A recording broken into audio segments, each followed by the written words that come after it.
5 बड़ी बातों से आज कार्यक्रम की हम शुरुआत कर रहे हैं। ये एक एक करके आपकी स्क्रीन पर आएंगे। फिर आज के मेहमान हम चंदन तापड़े से भी बातचीत करेंगे। एक रिपोर्ट कार्ड भी हम आपको लेके आएंगे जो कल के मेहमान का है। खैर, इस कार्यक्रम में आप हमारे साथ बने रहिए अगले आधे घंटे के लिए। निफ्टी बैंक निफ्टी का आउटलुक भी मिलेगा, कुछ ट्रेंडिंग शेयर्स भी हम आपके सामने रखेंगे। 200 अंकों के दायरे में फिलहाल निफ्टी कामकाज कर रहा है। 17,700 के आसपास अभी आके ट्रेड हो रहा है। 17,600, 17,800 ये मार्केट का रेंज है, पिछले 2 दिन से मेंटेन्ड है। और शायद आज को लैकलस्टर डे है, वॉल्यूम थोड़ा कम है, ग्लोबल मार्केट्स में भी ठंडा ही रिस्पांस था, तो शायद हो सकता है रेंज में मार्केट रह जाए। निफ्टी के मुकाबले बैंक निफ्टी फिर से मजबूत है। हम आपको सुबह भी कह रहे थे, पता नहीं क्यों बैंक निफ्टी को कुछ ज़्यादा ही जल्दी है तेज़ी से चलने की। और करीब 9% का ओपन इंटरेस्ट ये कह रहा है कि बैंक निफ्टी में अभी भी पोजीशंस कुछ खास हिलडुल नहीं रही हैं। आईटी फार्मा शेयरों में आज फिर से कमजोरी है।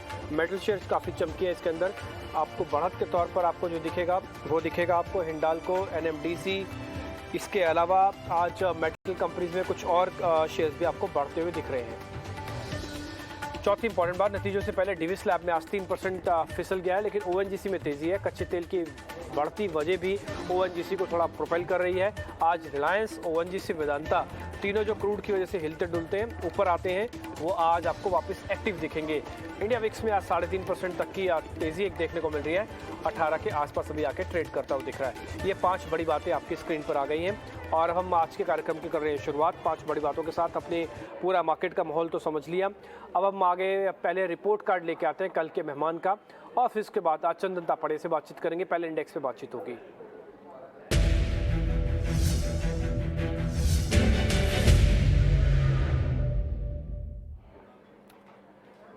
तो मेहमानों से जिनसे हमने कल बातचीत की थी उसमें गौरव बिस्सा थे। तो गौरव बिस्सा ने कमिंस इंडिया के बारे में हमको ट्रेड दिया था। 6% उनका गेन आपको मिला होगा यहाँ से। मेट्रोपॉलिसिस और बेचने की रिकमेंडेशन दे रहे थे, आज भी टूटा है। ये एक्चुअली स्ट्रक्चरल ब्रेकडाउन है मेट्रोपॉलिसिस के अंदर। हमने सुबह 200 दिन की डेमा के अंदर भी इसको शामिल किया था कि इसने ब्रेकडाउन कर दिया है, तो इसके अंदर करीब 2.5% तक का गेन आपको आया होगा। इंडेक्स पे उनका नो ट्रेड था। इंडेक्स पे उन्होंने कोई ट्रेड हमको दिया नहीं था। जो स्टॉक्स कुल मिला के डिस्कस हुए उसका रिपोर्ट कार्ड हमने आपके सामने रख दिया। अब आज के मेहमान चंदन तापड़िया हमारे साथ जुड़ चुके हैं, उससे जरा करते बातचीत। चंदन जी, बहुत बहुत शुक्रिया, थैंक यू वेरी मच आज समय देने के लिए। और आपको भी इंडिपेंडेंस डे की बहुत बहुत शुभकामनाएं एडवांस में हमारी तरफ से। और काफ़ी आज आप स्मार्ट लग रहे हैं सर। आपकी जो ड्रेस है बिल्कुल वाइट और इसके ऊपर जो ये प्रिंटिंग है काफ़ी अच्छे लग रहे हैं। Good looking sir, thank you समय देने के लिए। एक बार ना निफ्टी का इंपॉर्टेंट डाटा जरा मैं आपकी स्क्रीन पे ले आता हूँ, आप जरा उसको देख लीजिएगा, फिर हमको जरा ये बताइए हमको करना क्या है। हालांकि 3 दिन की छुट्टी है, मैं आपसे ये भी पता कर सकता हूँ कि अगले हफ्ते हमको करना क्या है, आप थोड़ा हमको गाइड कीजिएगा। निफ्टी के अंदर जो ओपन इंटरेस्ट है करीब 2-2.25% के आसपास का है। एक्चुअली निफ्टी और बैंक निफ्टी का अगर आप मुकाबला देखेंगे ना, आमने सामने खड़ा करेंगे, तो बैंक निफ्टी ज़्यादा जीतेगा ओपन इंटरेस्ट के एंड पे। ओपन इंटरेस्ट का मतलब लोगों का रुझान, ओपन इंटरेस्ट का मतलब लोगों की दिलचस्पी कितनी है मार्केट के अंदर। तो निफ्टी के अंदर दिलचस्पी कम है। कल 1% से कम था, परसों 1.25% था, आज 2.5% है। 17,600-700 के आसपास का रिस्क इंडिकेटर बन रहा है। एक रेंज का बाजार फंस गया, अब 800 से पार नहीं हो रहा, 600 के नीचे जल्दी जल्दी जा नहीं रहा। तो आप सपोर्ट और रेजिस्टेंस वही देख पा रहे हैं, 17,600, 17,800। 200 दिन की एवरेज अमूमन सबने पार कर ली है एवरेज के हिसाब से, तो वैसे ठीक है, लेकिन रेंज का ब्रेकआउट अभी नहीं हो रहा। चरणबद्ध तरीके से, सिस्टमेटिकली तरीके से 4 बड़े गैप ऑलरेडी निफ्टी दे चुका है, और इस 4 बड़े गैप के बाद अब निफ्टी एक रेंज में आ गया, फंस गया है। आते हैं जरा बैंक निफ्टी का डाटा भी आपको स्क्रीन पे रखता हूँ। यहाँ पे आज ओपन इंटरेस्ट करीब 1 से 1.25% का है, लेकिन कल 9% था, उससे पहले 12% था। आज क्लोज होते होते अगर बढ़ जाए कोई बड़ी बात नहीं है। इसने 38,800 का रिस्क इंडिकेटर मेंटेन रख लिया। 38,700 जल्दी जल्दी अभी तोड़ता नहीं है, और 39,000 पे आके रुक रुक के थोड़ी सेलिंग आ रही है। ये एक रेंज का मार्केट है, जो गैप के साथ ये भी यहाँ तक पहुँचा है, और उसका ये भी अभी रेंज में ट्रेड कर रहा है। चंदन जी, आपको जरा ये बताना है कि निफ्टी बैंक निफ्टी में जिनके पास पोजीशंस है वो क्या करें, और जिनके पास पोजीशंस नहीं है वो क्या करें। सबसे पहले तो बहुत बहुत धन्यवाद, और आपको भी इस आज़ादी के अमृत महोत्सव की ढेरों शुभकामनाएं। तो सबसे पहले ये ध्यान रखिए कि इस वीकेंड जो भी निवेशक ट्रेडर्स है उनका सेंटीमेंट आज़ादी के माहौल में रहेगा। बाजार की 3 दिन की एक्सटेंडेड छुट्टी है, तो ऑप्शंस पे टाइम डिके रहेगा। बट आप वीकली चार्ट को देखें निफ्टी में, तो लगातार 7 वीक से हायर लोज बन रहे हैं, यानी किसी भी वीक का लो तोड़ने को तैयार नहीं है। और निफ्टी के डेली चार्ट और वीकली चार्ट को आप देखोगे तो एक जो फॉलिंग सप्लाई ट्रेंड लाइन आ रही है, उसका जो लेवल है वो 17,777 के आसपास है। तो 17,777 एक अहम लेवल हम पिछले काफी दिनों से ट्रैक कर रहे हैं। उसके ऊपर निकलते ही आपको स्लो एंड स्टडी बाजार में 18,500 18,600 तक के नए हाई के टारगेट आने वाले 1 डेढ़ महीने यानी टुवर्ड्स द दिवाली बनेंगे। बट यस, सबसे पहले आज के दिन की बात करते हैं, तो कोई भी हल्का सा डिप आता है तो खरीदारी की सलाह रखेंगे। 17,550 के स्टॉप लॉस से यहाँ पे 17,850 18,000 तक के टारगेट रहेंगे। तो पॉजिटिव बायस है, जिनके पास पोजीशन है वो 17,550 के ट्रेलिंग सपोर्ट से खड़े रह सकते हैं। जिनके पास नहीं है, कोई भी 30-40 पॉइंट का हल्का फुल्का डिप आता है तो वहां पे खरीदारी की सलाह रखेंगे। अब आपने बैंक निफ्टी की बात, तो बिल्कुल आपने सही कहा। ओपन इंटरेस्ट और प्राइस सेंटीमेंट के हिसाब से बैंक निफ्टी यहाँ पे काफी स्ट्रॉन्ग है। अच्छी बात यह है बैंक निफ्टी में कि निफ्टी ने कल का हाई नहीं निकाला, बट बैंक निफ्टी ने कल का हाई निकाल के उसके आसपास ये कामकाज कर रहा है। और वीकली चार्ट में देखूं तो आज से लगभग 18 वीक पहले इसने लगभग 38,765 38,765 के हाई बनाए। आज से लगभग 27 वीक पहले 39,400 के हाई बनाए। तो इमीडिएट मल्टीपल वीक्स के हाई निकाल रहे हैं और कहीं ना कहीं लॉजिकल टारगेट है वो 39,500 के आसपास बैंक निफ्टी में आ रहा है। तो बैंक निफ्टी में ज्यादा ताकत है, मोमेंटम है, स्ट्रेंथ है। यहाँ पे 39,500 के टारगेट बनेंगे, नीचे में 38,650 के स्टॉप लॉस है। दोनों ही इंडाइसिस एक अहम लेवल पे है, बट बैंक निफ्टी ज्यादा स्ट्रॉन्ग है। बैंक निफ्टी ऑलरेडी मोमेंटम दिखा रहा है और 17,777 के ऊपर बैंक निफ्टी अपना मोमेंटम को और स्ट्रेंथ देता हुआ नजर आएगा।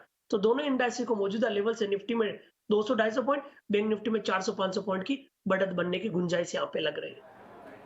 बिल्कुल 17,850 आपका टारगेट है और ये हम अच्छे से नोटिस भी कर रहे हैं कि 17,800 850 वाली रेंज एक रेजिस्टेंस रेंज भी है जो आपका टारगेट बनता है। कोई अच्छा स्ट्रॉन्ग बेस है मार्केट के पास और 17,550 आपके लिए एक अहम सपोर्ट एरिया है जिसको आपने स्टॉप लॉस में कन्वर्ट किया है।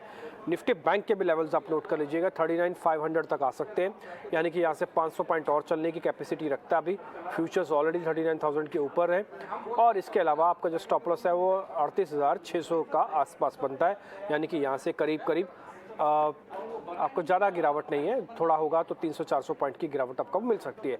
लेकिन ये अपॉर्चुनिटी है कि जब भी आपको कोई डिप मिले आप इसके अंदर बाय कीजिएगा। मैं निफ्टी के इस बीच आपको एक चार्ट दिखा देता हूँ, उसके बाद हम फिर शेयर्स के सिलसिले को शुरू करेंगे। निफ्टी क्यों इंपॉर्टेंट है इस समय देखना, एक बार समझना बहुत ज़रूरी है। जैसे खुद चंदन जी ने कहा कि अगर आप फॉलिंग ट्रेंड लाइन एक ड्रॉ करेंगे, यानी कि हर लेवल पर अगर आप इसको ड्रॉ करें, एक बार थोड़ा जूम आउट कीजिए ताकि आपको ज़्यादा अच्छे से क्लियर हो पाए। ये फर्स्ट है, ये वाला, ये फर्स्ट हाई, देन ये सेकेंड, देन ये थर्ड, देन ये फोर्थ हाई।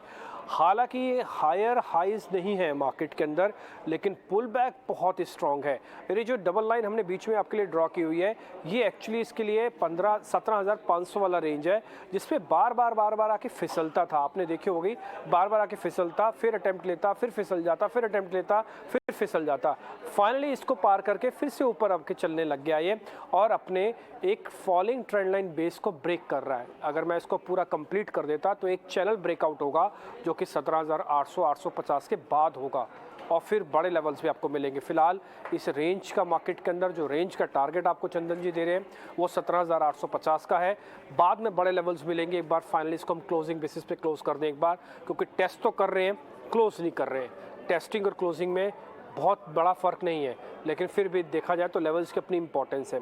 आगे आते हैं सीधा शेयर्स पे। लेवल्स आपने अच्छे से नोट कर लिए होंगे। आज के तेज़ी वाले शेयर्स आपकी स्क्रीन पर आएंगे।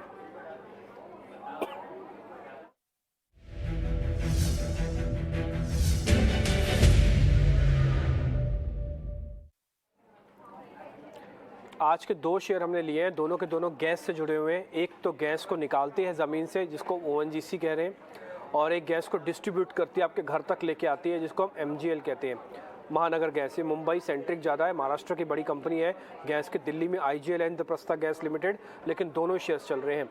सर एक तो आप MGL चेक कर लीजिए। एक्चुअली ये बात आप भी अच्छे से नोटिस करते होंगे कि जब बाजार चल रहा था ये शेयर नहीं चल रहे थे। बाजार के टॉप बनने के बाद इस सेकंड लेग में जब बाजार चला है उसके बाद MGL और IGL बहुत तेज़ी से चले हैं और पिछले 4-5 दिन तो ये सबसे ज़्यादा चलने वाले शेयर्स बने हैं। ONGC के नतीजे आने वाले हैं, नंबर से ठीक पहले 4% ऊपर है, क्रूड भी $100 के आसपास आ गया है। तो आपका जरा व्यू पॉइंट चाहिए इन दोनों शेयर्स पे, दोनों में आज फ्रेश लॉन्ग पोजीशंस बनी है। बिल्कुल, देखिए सबसे पहले हम ONGC की बात करें, यहाँ पे ONGC वीकली चार्ट में पॉजिटिव सेटअप बना है और काफी दिनों की मशक्कत के बाद अब 140 के दायरे को ये पार करने के लिए तैयार हो रहा है। उससे पहले लगभग 6-7 दिन काफी दायरेबद्ध कामकाज देखने को मिला था, तो 135 का सपोर्ट रहेगा 144 तक के टारगेट के लिए। अब आपने MGL की बात की तो MGL IGL में काफी अच्छा मोमेंटम है, लॉन्ग के बिल्टअप के बाद में शॉर्ट कवरिंग भी देखने को मिल रही है। और यहाँ पे अच्छी बात है कि 855 860 का एक मेजर ब्रेकआउट वीकली और डेली चार्ट में बना हुआ है। तो इसके लिए यहाँ पे लगभग 72 870 870 872 के सपोर्ट रहेंगे। ऊपर में कहीं न कहीं 920 925 तक के लेवल को छूने की गुंजाइश एमजीएल में देखने को बननी चाहिए। तो सर अगर ट्रेड में कन्वर्ट करना है तो फिर किसको करें? ओएनजीसी में ज़्यादा कन्विक्शन रखें कि एमजीएल के अंदर ज़्यादा कन्विक्शन रखें सर? ओएनजीसी भी अच्छा है, एमजीएल भी अच्छा है, बट एमजीएल ज़्यादा स्ट्रॉन्ग लगेगा क्योंकि यहाँ पे मोमेंटम बरकरार है और जब ये ब्रेकआउट देता है तो मूवमेंट आता है। बट ओएनजीसी की प्रॉब्लम ये है कि एक दिन चलने के बाद थोड़ा साइडवेज हो जाता है। तो यदि आपको डिलीवरी बेस लेना है तो ओएनजीसी हो, but immediate trading momentum play करना है तो एमजीएल पे खरीदार की सलाह रखें। ठीक है, तो आपको एमजीएल पे ध्यान रखना चाहिए। मैं आपको ना डेली चार्ट पर एमजीएल की वो चीज़ दिखाना चाहता हूँ जो आप देख के आपको भी ठीक लगेगा और ये शेयर काफ़ी बड़ी मूवमेंट भी दिखा सकता है। ओएनजीसी के नंबर्स भी हैं, थोड़ा सचेत रहना चाहिए। अगर आप उसको आवरली पे देखेंगे ना तो आपको दिखेगा वो नंबर्स की वेट कर रहा है ओएनजीसी का। भले आज 4% ऊपर है बट वो नंबर्स की वेट कर रहा है, इसलिए ओएनजीसी के लेवल्स आप ज़रूर नोट कर लें 144 और 135, बट ये नंबर्स का इम्पैक्ट ज़रूर दिखाएगा। आप जरा एमजीएल के चार्ट पे एमजीएल के लेवल्स भी जरा आपकी स्क्रीन पर आ जाएंगे, आप वो भी नोटिस कीजिएगा। दो इंपॉर्टेंट ऑब्जर्वेशन है जो मैं आपको बता रहा था कि बाजार के अंदर ये शेयर बैक टू बैक टूटे थे और इसने कोई पार्टिसिपेशन दिखाया। किसी भी शेयर के चलने की पहली गुंजाइश ये होती है कि वो साइडवेज हो रहा है, क्या आपने नेचर में बदलाव लेके आ रहा है। मान लीजिए ये शेयर पहले बहुत कमज़ोर था, तो क्या ये तेज़ी से चलेगा, उसके सिग्नल आपको कैसे पता लगेंगे? पहला, ये साइडवेज हो जाएगा। आप देख पा रहे होंगे नीचे इसके दो लोज इसने सेम लेवल पे आके प्रोटेक्ट कर लिए। उसके बाद इसने ब्रेकआउट किया, पहले 50 दिन का, अब 200 दिन का ब्रेकआउट भी कर लिया। बाद में कंपनी के नंबर्स, उनकी कमेंट्री, गैस के प्राइसेस का इम्पैक्ट, बहुत कुछ फिर धीरे धीरे आपको मार्केट में आने लगेगा। अगर मैं फॉल से इसकी सिर्फ पुल बैक को ही कंपेयर करूं तो अभी सिर्फ 15% का पुल बैक भी नहीं हुआ, तो कम से कम 30% का रिट्रेसमेंट तो जायज़ ही होता है, यानी कि आ ही जाता है अमूमन शेयर के अंदर। इसलिए एमजीएल का एक चलता हुआ ग्रोथ वाला शेयर है, इस पर आप ध्यान रखिएगा। चल ओएनजीसी भी सकता है, उसके अंदर क्रूड का इम्पैक्ट भी आएगा, रिजल्ट का भी आएगा, इसलिए क्रूड और रिजल्ट्स को अगर एक्स फैक्टर करके आपको देखना है तो एमजीएल ज़्यादा ठीक है। जो लेवल्स आपके आएंगे स्क्रीन पर एक बार आप नोटिस कर लीजिएगा, 920 और स्टॉप लॉस है 878 872। सर शॉर्ट कवरिंग के दो शेयर हैं, एक एचपीसीएल, दूसरा एक सरकारी कंपनी है सेल। मेटल्स में कुछ बाइंग आ रही है। सेल इसलिए लोगों को ज़्यादा पसंद है, एक तो डोमेस्टिक है, दूसरा 100 रुपये के नीचे का भाव है। अगर आप और स्टील कंपनीज देखेंगे ना बहुत महंगी है। टाटा स्टील ने स्प्लिट किया तो वो भी 100 का हो गया, नहीं तो वो भी बहुत महंगा था, 1000 रुपये का था। एक बार जरा आप सर सेल और एचपीसीएल दोनों चेक कर लीजिए। बिल्कुल, सबसे पहले मैं स्टील अथॉरिटी की बात करूँ तो मेटल में वापस अट्रैक्शन देखने को मिल रहा है। टाटा स्टील निसंदेह यहाँ पे अच्छा है, बट स्टील अथॉरिटी में भी जिस हिसाब से राउंडिंग फॉर्मेशन बन रहा है और हाई टॉप्स के सीक्वेंस बन रहे हैं, थोड़ा और अप मूव बनना चाहिए। 7850 का सपोर्ट है, ऊपर में 85-86 के टारगेट के लिए। वहीं आपने एचपीसीएल की बात की है तो एचपीसीएल नीचे से रिकवर हुआ है, बट प्रॉब्लम ये है कि ऊपर में मल्टीपल हर्डल है। बार-बार ये 251, 52, 53 के जोन पे जाता है और अटक जाता है।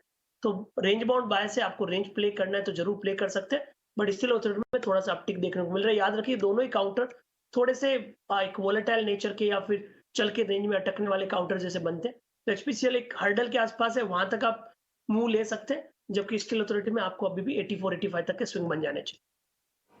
ओके ठीक है, एक बार हम एचपीसीएल के साथ साथ तो आप लेवल्स आपको दिखाई रहे हैं, आप सेल के चार्ट को भी आपको दिखाते हैं। आप इसको देखेंगे तो आपको भी लगेगा कि यस, ये कम से कम शेयर चलने के लिए तो तैयार हो सकता है। चलेगा कितना, कैसे चलेगा, किस स्पीड से चलेगा, एक बार हम देखेंगे। बट सेल के लिए एक बार लेवल नोट कीजिएगा 86। दो इंपॉर्टेंट ऑब्जर्वेशन है, मैं थोड़ा चार्ट को क्योंकि डेली बेसिस पे बनाया है इसलिए पुराना बेस लेके चल रहा हूँ। जहाँ से हमने चैनल ड्रॉ किया ना, आप यहाँ से देखेंगे ये इसका मल्टीपल एरिया था जहाँ से इसने बहुत तेज़ी से स्विंग दिखाया था। ये वो समय है जिस समय यूक्रेन वॉर वगैरह वाला हिस्सा बना था। उसके बाद से शेयर ने पूरा पैराबोलिक एक फॉल भी दिखाया, जितना बढ़ा उसी हिसाब से धीरे धीरे आके गिरा और सेम चैनल के अंदर फिर से सपोर्ट लिया।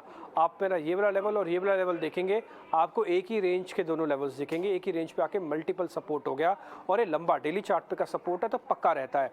उसके बाद आप इस देख रहे होंगे तो यू शेप रिकवरी आपको दिख रही होगी। ये 50% ऑफ द यू अभी बना, 50% ऑफ द यू बनना बाकी है, धीरे धीरे चलेगा, बट सामने रेजिस्टेंस है। इसलिए कोई भी बड़ा एनालिस्ट आपको बड़े टारगेट नहीं देगा। कोई ये नहीं कहेगा कि सेल 90 रुपये का हो जाएगा, 105 का हो जाएगा। हर कोई यही कहेगा 81 का तो पहले 86 देखो, 86 तो फिर 90 देखो, ट्रेलिंग स्टॉप लॉस लगाओ। तो ये शेयर सेल आपकी लिस्ट में होना चाहिए। मेटल्स के अंदर कुछ ही शेयर्स ही ऐसे हैं जहाँ पर आपको ज़रा ध्यान रखना चाहिए, उसमें से एक सेल भी है, 86 का टारगेट है। आप एक बार स्टॉप लॉस पे वापस दिखाइए दर्शकों को ताकि ये क्लियर हो जाए। तो हमने आज लिस्ट में MGNL चुन लिया, ONGC के लेवल्स आपको बता दिए, नंबर्स का इम्पैक्ट होगा, ध्यान रखना, बिल्कुल आवरली पे दिख रहा है साफ साफ। और दूसरा HPCL और सेल में से सेल के लेवल आपकी स्क्रीन पर आ जाएंगे, आप उसको भी अच्छे से नोटिस कर लीजिएगा। मंदी वाले शेयर्स शुरू करते हैं दिखना।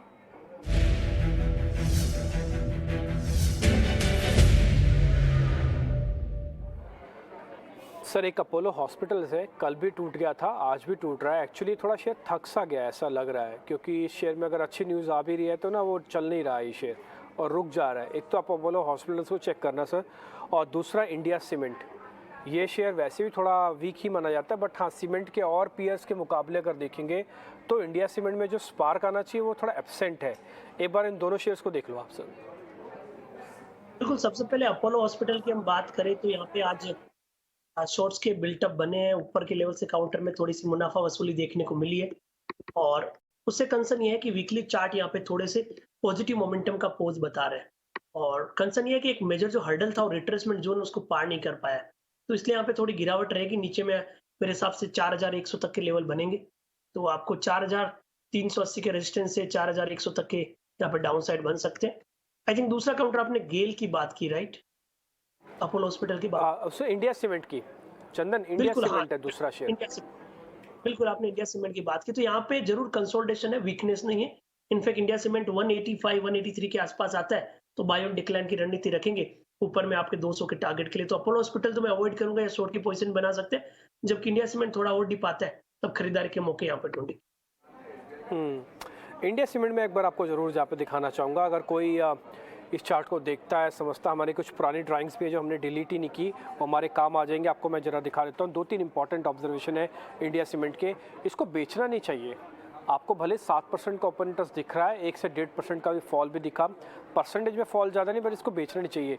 यह जो पुराना ड्राइंग्स हमने इसको डिलीट ही नहीं किया, वो रखा हुआ था, तो हमारे काम आ गया। अभी आप देखेंगे एक रेंज के अंदर पहले जिगजैग कर रहा था, इसको ब्रेक नहीं कर रहा था, फाइनली जब ब्रेक किया तो स्ट्रॉन्ग मूव आया, अपवर्ड हुआ, सारे लोस को उसने अपने प्रोटेक्ट कर दिया सेम लोस पे।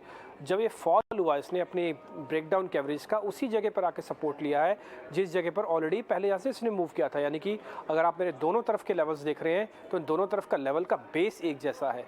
इसने भी कुछ MGL जैसा ही किया है कि इसने पहले 50 दिन के एवरेज और 200 दिन के एवरेज को पार कर अटेम्प्ट किया, अब उसके ऊपर आके रुक रहा है।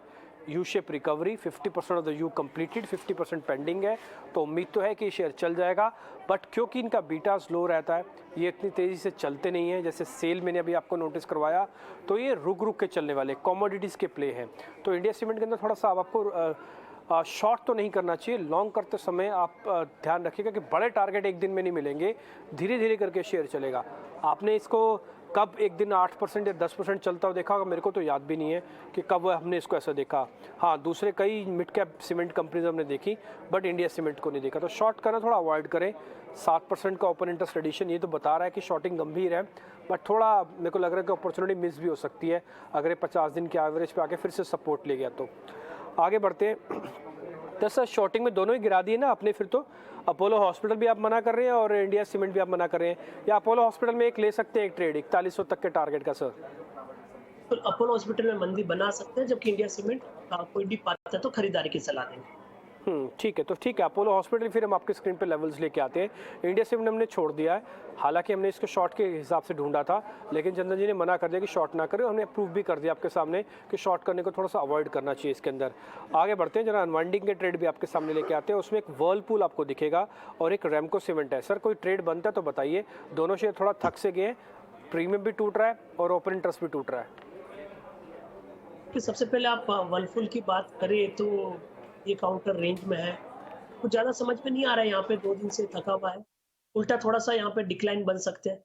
और आपने शायद रामको सीमेंट की बात की, यहाँ काउंटर में भी थोड़ा सा लॉन्ग लिक्विडेशन है, तो इन दोनों काउंटर में बिकवाली है, थोड़ी बहुत डाउन साइड के प्ले आप कर सकते हैं।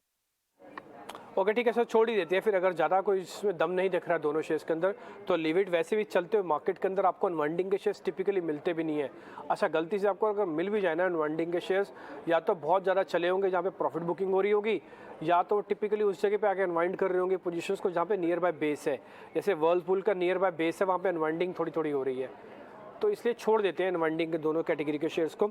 चंदन जी आप पहले अपने ट्रेड बता दीजिए, फिर मेरे पास जरा तेज़ी वाले कुछ एक शेयर्स है वो मैं आपके स्क्रीन पे लेके आऊँगा। पहले आपकी ट्रेडिंग कॉल सर। देखिए ट्रेडिंग टूल्स की बात करें तो पहला ट्रेड रहेगा नौकरी पे, इन्फो एज काफ़ी अच्छे प्राइस एक्शंस और ओआई एक्टिविटीज़ यहाँ पे देखने को मिल रही है। इसका जो इमीडिएट का हर्डल था 4444 वो डिसाइसिवली पार हुआ है और बैक टू बैक यहाँ पे सेकंड बुलिश कैंडल बना है विद ओपन इंटरेस्ट एक्टिविटीज़। सो 4450 के स्टॉप लॉस से खरीदारी की सलाह देंगे 4750 के टारगेट के लिए। वहीं दूसरा ट्रेड रहेगा रिलायंस इंडस्ट्री पे। ऐसा लग रहा है कि बाजार में रिलायंस इंडस्ट्री अब दमखम दिखाएगा और ऊपर में मोमेंटम बनना चाहिए। एक पॉजिटिव प्राइस पैटर्न और मल्टीपल डेज के हाई सरपास हो रहे हैं, तो 2575 के सपोर्ट से 2720 तक के अपसाइड रिलायंस में बनने चाहिए। तो नौकरी और रिलायंस दो काउंटर है जो हमारे ट्रैक पे और पॉजिटिव बायस यहाँ पे बननी चाहिए। ओके ठीक है, रिलायंस इंडस्ट्रीज तो खैर आप सुबह से भी नोटिस कर रहे हैं 1.25% ऊपर है। इसी की बदौलत आज निफ्टी भी ऊपर आया और बैंक निफ्टी आज वापस उसने फिर से रीगेन किया। लेकिन हाँ, रिलायंस इंडस्ट्रीज 2720 हो सकता है। अगर क्रूड यहाँ से थोड़ा और भी चलता है तो ये रिलायंस इंडस्ट्रीज के लिए बड़ा ट्रिगर होगा। ऑलरेडी ये 26-20 का ब्रेकआउट इसने आज ही कंफर्म किया है और 27-20 तक ही चल सकता है। दूसरा इन्फो एज है जिसको हम नौकरी कहते हैं, तो ये शेयर भी आपके लिए चलेगा, तो इस पर आप ध्यान रखिएगा। ये चंदन जी का डिस्क्लोजर भी हमने आपकी स्क्रीन पर लगा दिया और आप दोनों शेयर्स पर ध्यान रख सकते हैं, रिलायंस इंडस्ट्रीज और इन्फो एज। आगे बढ़ते हैं चंदन जी, एक शेयर मैं आपसे पता करता हूँ, वैसे लास्ट शेयर होगा हमारी तेज़ी वाली कैटेगरी होती है, उसमें हमने 2 शेयर चुने थे। वैसे तो GSPL मैं इसको छोड़ देता हूँ क्योंकि ये काफ़ी ऊपर नीचे कर रहा है, लेकिन दूसरा शेयर जो चल रहा है ना उसने अपनी गिरावट को कैप किया और अच्छे मूवमेंट दे रहा हुआ है, दीपक नाइट्रेट। सर आपको ध्यान है ना, इनके एक प्लांट में आग लगी थी, उसके बाद ये 1700 तक आ गया था ये शेयर और 1700 से वापस इसने जहाँ से टूटा है ना सर वहाँ पर वापस पहुँच गया, यानी कि 2000 की कैटेगरी को इसने फिर से पार कर लिया। तो अभी क्या करना चाहिए? बिल्डअप उतना स्ट्रांग नहीं है, 2-2.5% का ओपन इंटरेस्ट है, बट फिर भी 2000 का लेवल पार करना, 8 रुपये का प्रीमियम अभी भी दिख रहा है। बिल्कुल देखिए दीपक नाइट्राइट सबसे अच्छी बात यह है कि आप डेली चार्ट पे देखेंगे तो एक फॉलिंग सप्लाई ट्रेंड लाइन यहाँ पे निकली है और वो 2-3 दिन पहले निकली है और उसके बाद में यहाँ पे मोमेंटम बन के और हायर बेस पे इससे होल्ड कर रहा है। वीकली चार्ट में भी देखेंगे तो हायर हाइज हायर लॉस के सीक्वेंस यहाँ पे बन रहे हैं और इस सेक्टर में थोड़ी सी बाइंग इंटरेस्ट भी है। तो इन सारे तथ्यों को ध्यान में रखते मैं पॉजिटिव बायस यहाँ पे सजेस्ट करूंगा। 2010 के सपोर्ट रहेंगे, ऊपर में 2130-40 के अपसाइड के। ठीक है चंदन जी, बहुत बहुत शुक्रिया, थैंक यू वेरी मच आज समय देने के लिए और बताने के लिए अलग अलग ट्रेड में क्या करें। और हैप्पी इंडिपेंडेंस डे सर, आपको बहुत बहुत शुभकामनाएं, बहुत बहुत बधाई सर, थैंक यू।